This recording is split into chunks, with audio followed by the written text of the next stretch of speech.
are you loyal to? I'm loyal to Wike. There's no doubt about that. So, do you feel comfortable that you are loyal to former Governor Wike, and that probably had angered Governor Fubara? I wouldn't know whether he was angered by that or not.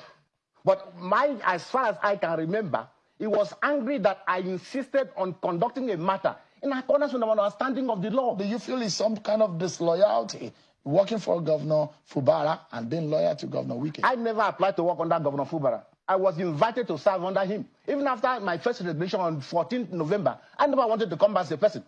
But the president, and if all fairness to you, and with due respect to the president, asked us to go back, and I had to go back to assume office again as Attorney General.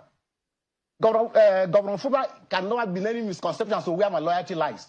And I had private discussion with him. I said, we need to resolve your misunderstanding with Governor Wike, because all of us are members of his political family. What did he tell you when you told him? Of course, he did not evince any genuine desire to have the impasse resolved.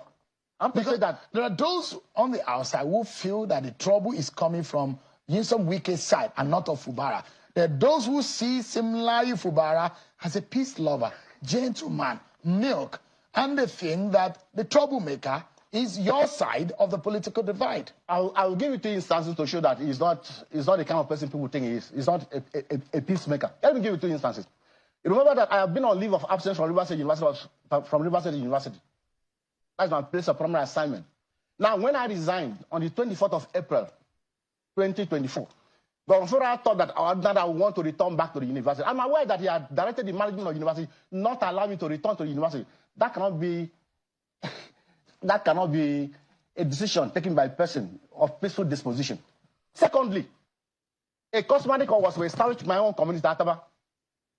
Because of my recent regulation last year, that is on 14 November 2023, he refused to sign the warrant of establishment of that customary court. That was punishing me and punishing the whole community for the alleged sin of one pound. That is unfair. That is not evidence of a man who has peaceful disposition. Certainly not.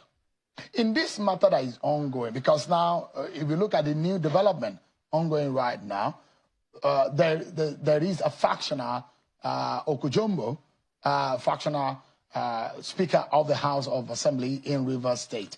And as a lawyer and a senior advocate, a member of INABA, I'm asking you a question now as a senior member of the bar.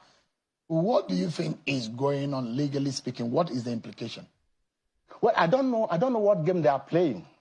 As far as I can remember, there are 3 members who claim that they are loyal to Governor Sim Fubara. There were 4 of them. 4 of them, okay. Now, if you look at the proviso to section 191 of the Constitution, that proviso sets the upper and lower limit. It says an assembly shall consist of not less than 24 members and not more than 40 members. In other words, you cannot have a state assembly that has less than 24 members, nor more than 40 members. There are only 4 of them. That certainly is not an assembly contemplated under section 191 of the Constitution. And that's a fundamental flaw in the game they are playing out. That's a fundamental flaw. If you look at issues of legal precedence and where it has happened, we've seen it in Oyo State under the former Governor Ladoja. We've seen it happen in Kogi State.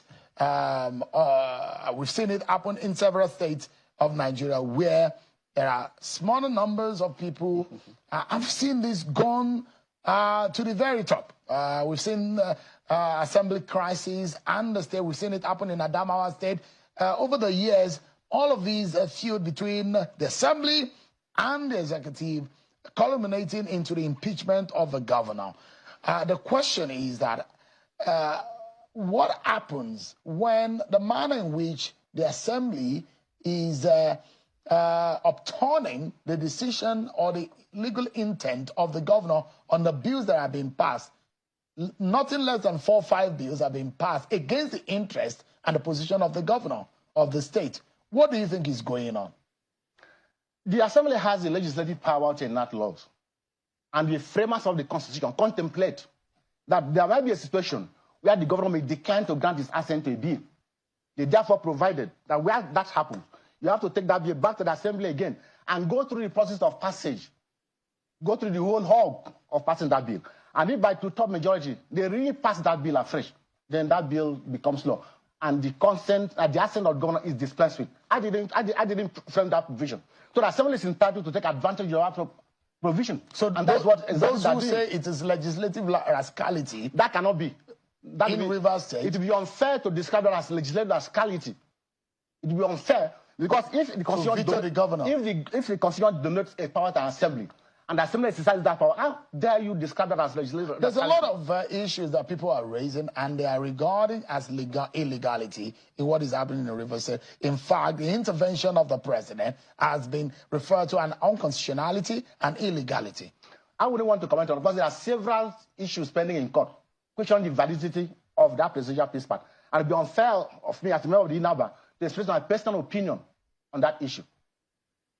What about politically, if you're not expressing a legal view on it? In this case, do you think it's working? Do you think that political intervention of the president is working at all? Well, the recent actions of the governor shows that he has completely abandoned that presidential peace proclamation. And that is very clear. That he has abandoned that presidential peace proclamation. But there are those who think that it's in fact those who are loyal to the other side, to the Governor Wike's side, are the ones that are fueling the trouble. The members of the House. Some of you who resigned from the office, who are seeing at this lawyer to Governor Fubara, and he has said one of the reasons why he has kept mute and he has kept silent is because he's respecting the president and the president's intervention. It is one thing to say that you are respecting the presidential peace pact. It's another thing to show evidence of actual commitment to the implementation of that peace pact. So far, I'm not convinced that Governor Fubara is fully and genuinely committed to implementing that presidential peace pact. It's not. So you blame Governor Fubara? If that peace pact collapses, as it appears to, of course I'm going to blame him.